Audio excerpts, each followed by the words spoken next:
Hello, I'm Emma, one of the creators of Scode Spelling. I was a teacher for 22 years in the secondary classroom, and the lady I've created this with, Jill, was a teacher and Senko in the primary classroom for many, many years. But first and foremost, we are mums, we are parents, and in this quick presentation, I just thought I'd tell you a little bit of information about the scheme, what you can expect as parents, and just to introduce phonics, because sometimes I think it's presumed that as parents we know these things and often we don't, and it can be really confusing. So this is my brood, and I first created this spelling scheme when Grace, my eldest, who's at the back there in black, was in year 4 and she was diagnosed with dyslexia. I knew as a literacy lead in a secondary school and as a teacher that she needed to go back to phonics to support her spelling. But there was nothing out there, so I started to create something, but then life gets in the way like it does when you're a parent, and it went to the back of a cupboard. But then a few years later, during lockdown, I got the resources out again and worked with Jill to bring them to the scheme it is today and to kind of introduce it to schools. So Scode is a phonics-based spelling scheme. So let's just clarify, what do we mean by phonics? Well, phonics describes the 44 sounds that we speak as human beings. So the sounds that we speak. However, in English, the sounds that we speak can be written in many different ways. So English is what you call a complex phonic code, meaning there's lots of different ways of writing the sounds we speak. So take, for example, the A sound here at the bottom. We'll always know it's a sound because it'll be in brackets. A. You can hear my northern accent there. Now, here are all the different ways, or some of the different ways, that we can write that A sound. So that's what we mean by phonics. Now, what you can expect from Scode going on in school is that it covers the entire national curriculum. So every prefix, suffix, curriculum word, everything that your child is expected to learn as part of the spelling curriculum will be covered. And we do this through phonics and the advanced phonic code. I'll show you that in a minute. But then we try and engage your child. We look at etymology, which is the history and origin of language, where it came from. Think horrible histories. We look at morphology, how we can change one word and morph it into different forms, like clean, cleaner, cleanliness, cleaning. And orthography, they're the patterns in the English spelling system. So we don't teach spelling rules in Scode unless it's to do with kind of changing Y to an I before you add a prefix or those kind of rules, but we don't teach like maybe how you learn and certainly how I learnt to spell. We don't teach spelling rules. And the reason for this is because for your child, they carry a really high cognitive load. If you're asking a child to remember a rule, and these are some of the rules here, and these are taken from the national curriculum, they have to remember where in the word that kind of spelling comes, the exceptions to the rule, and often there are more exceptions than there are words that follow the rule, so they can be really confusing. So we don't teach spelling rules. Instead, we approach spelling through phonics. The DFE recommends this now as well, just in case you're thinking, oh, is this how they should be learning to spell? It absolutely is, and this is what the Department of Education are encouraging all schools to do when it comes to teaching spelling.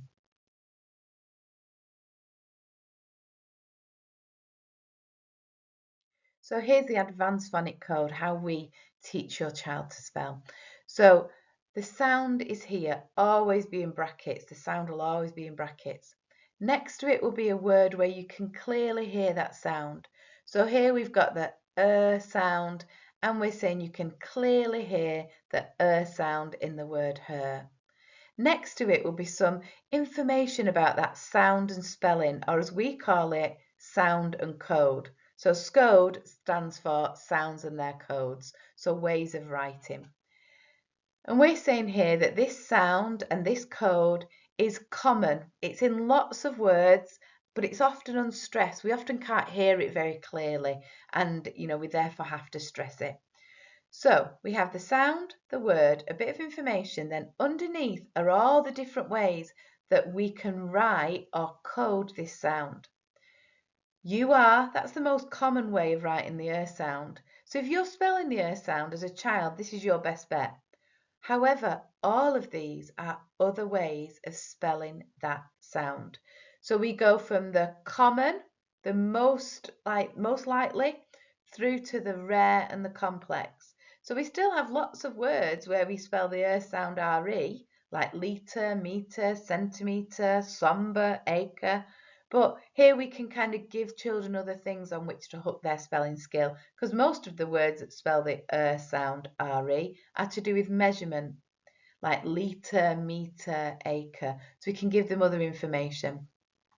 So what we've done here now is build in the curriculum words. So these are the words that for years 3 and 4 your child needs to learn. So we're saying in these words the sound is coded ER. Answer, consider, exercise and different. Now we have our little bear here, and you might see some of these bears on the homeworks. Our bear is what your child needs to bear in mind next time they spell the word. So the Old English meaning for bear meant to bring forward. So what does your child need to bring forward and bear in mind next time they spell the word? Well, bear in mind that in answer, we can't hear that W. But just bear in mind that in different, the F sound is spelled or coded FF. So you will see these things on the super scoders or the homeworks as we call them. You will see sound, a word, and you'll see the different ways of spelling the sounds and the curriculum words here. Now, just as a bit more of an example, you can see here now how we've made our way through this sound and the different ways of coding it, and we come to this code here. Now, the words here, these are all curriculum words, but what's really interesting about tackling spelling this way is that once you've cracked the sound coded EAR, these words are fairly easy to spell. Heard, earth, early and learn. Underneath are other words that use this code, always useful if you want to kind of highlight to your child patterns in spellings. So these are some of the curriculum words, but look at all these other words as well that use this sound and code. Now, another thing you might come across, or hopefully your child will come home talking about from their SCODE lessons, is etymology. It's so interesting. It's interesting as an adult. You used to look up some of the etymology of rude words, they'll have you in stitches. So etymology is the history and origin of words. Where do these words come from? And often explains to children why words are spelt the way they are. Now, this is why we think etymology is so important, is because it adds context to the spelling. It explains to children the reason words are spelt the way they are. We can use it to enrich vocabulary, which is so important, because it's okay being able to spell words, but we've got to know what words mean, and etymology allows us to do that. It allows us to make learning memorable for your child. So you know yourself, don't you?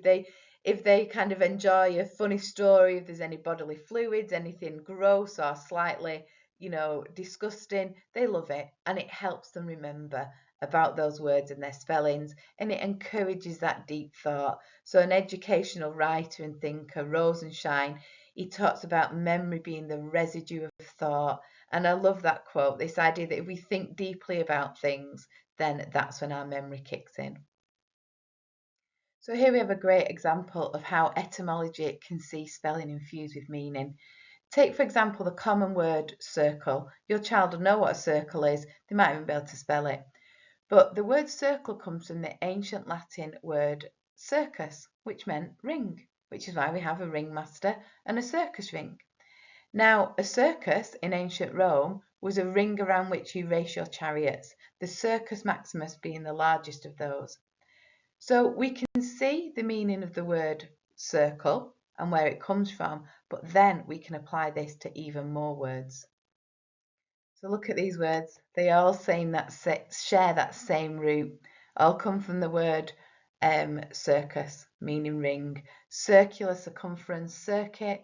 Circumstances being the ring of events around you. Circumcision, I'll leave you to work that one out. Circumspect, if you're circumspect, you're wary of things around you. So we can use etymology here to expand children's understanding of the meaning of words, but also to link the words to the spellings. So, we can see here the spelling, the sound or the sound, all spelt the same way because it comes from that root word circus, which meant ring. So in terms of home or homework, whatever you want to call it, home learning, so we have something called super Scodas, and these follow the same format of the Scode sessions, the spelling sessions your child will be doing in school. So you can see here some of the things we've talked about, the sound, the word, the advanced phonic code going from the most common through to the rare codes, and then the curriculum words.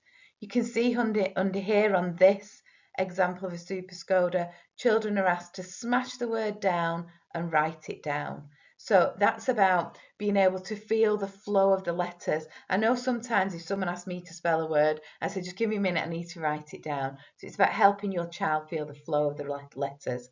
Smashing it down, really simple. Clap it out, clap out the sounds in the word, remember, or put a flat hand underneath the chin, remember.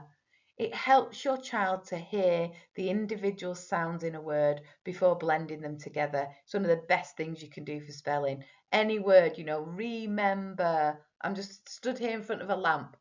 Amper. Yeah, so we can hear the words. Then we can have a go at the spelling or the codes for those words before blending it together. Underneath, you'll see in this example some etymology, but the super Scodas do vary. This one's on suffixes, this one's on apostrophes. So we've tried to really vary the diet because I know I've got 3 girls and I know the pain of trying to do homework when they've done a day at school, when they've done netball, swimming, whatever else they do. So we've tried to make them engaging and something that they want to have a go at. So I hope you find that useful. Our intention is to do a lot more things for parents because we know what it's like. But for now, I hope that kind of sets the scene and introduces you to how your child will be learning to spell at school.